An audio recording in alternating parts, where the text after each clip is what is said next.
महाराष्ट्र निकाय चुनाव नतीजों में महायुति का डंका।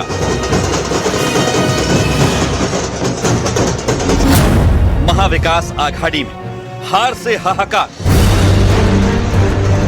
महाराष्ट्र में नगर परिषद और नगर पंचायत चुनावों के नतीजों ने राज्य की राजनीति की दिशा साफ कर दी है। इन चुनावों को 2024 के बाद बदले सियासी समीकरणों की पहली बड़ी परीक्षा माना जा रहा है, जिसमें मतदाताओं ने स्पष्ट नेतृत्व और स्थिर सरकार को तरजीह दी है।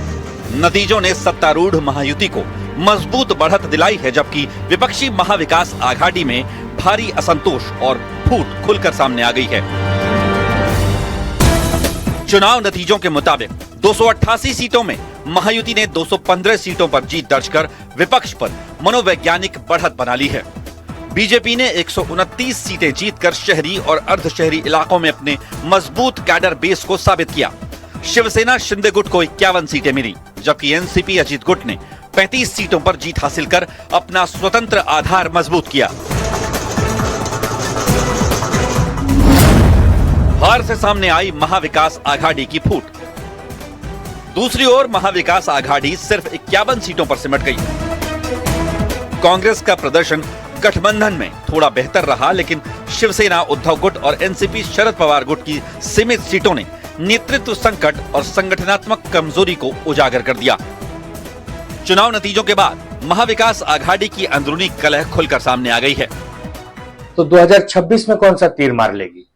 कांग्रेस पार्टी मुंबई में उसी प्रकार है जैसे कोई टूरिस्ट होता है, पर्यटक होता है। आइए, घूमिए, फिरिए, होर्डिंग लगाइए, बैनर लगाइए, प्रचार करिए और चुनाव हार के अपने घर बैठिए।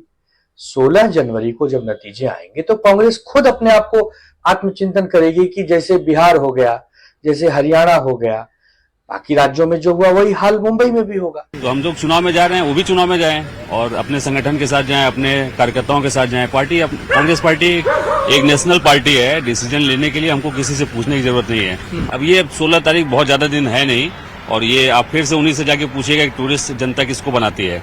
और आप देखिए महाराष्ट्र जो निकाय चुनाव का हुआ है रिजल्ट, उसमें टूरिस्ट कौन बना है? अभी कांग्रेस पार्टी जो है महाविकास आघाड़ी में सबसे मजबूत पार्टी बनकर उभरी है और आने वाले दिनों में और मजबूत होगी।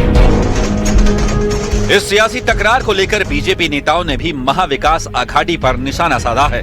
स्थानीय निकाय चुनावों में करारी हार के बाद महाविकास आघाड़ी को बीजेपी अब महाविभाजन आघाड़ी बता रही है, जहां उद्धव सेना और कांग्रेस आमने सामने खड़े हैं। यूबीटी सेना ने कांग्रेस को टारगेट किया है, कहा है कि ये चुनाव टूरिस्ट की तरह लड़ते हैं, ये सीरियसली इनको लेना नहीं है। और आने वाले जो चुनाव है, मतलब कि नगर पालिका के, कॉरपोरेशन के, उसमें अलायंस भी नहीं होने वाला है। ये है टुकड़े टुकड़े अलायंस। निकाय चुनावों के नतीजे आने वाले बीएमसी और अन्य 28 नगर निगम चुनावों से पहले सेमीफाइनल माने जा रहे थे। राज्य चुनाव आयोग के मुताबिक इन चुनावों के लिए 15 जनवरी को मतदान और 16 जनवरी को मतगणना होगी, जिसमें करीब 3.5 करोड़ मतदाता अपने मताधिकार का इस्तेमाल करेंगे। लेकिन चुनावों से पहले अगर महाविकास आघाड़ी में सब कुछ ठीक नहीं हुआ तो निगम चुनावों में भी महायुति बड़ी जीत दर्ज कर सकती है। विवेक गुप्ता, मुंबई, न्यूज़ 18 इंडिया। तो बांग्लादेश में जारी हिंसा अब और ज्यादा क्रूर हो चुकी है। हिंसा की जो तस्वीरें बांग्लादेश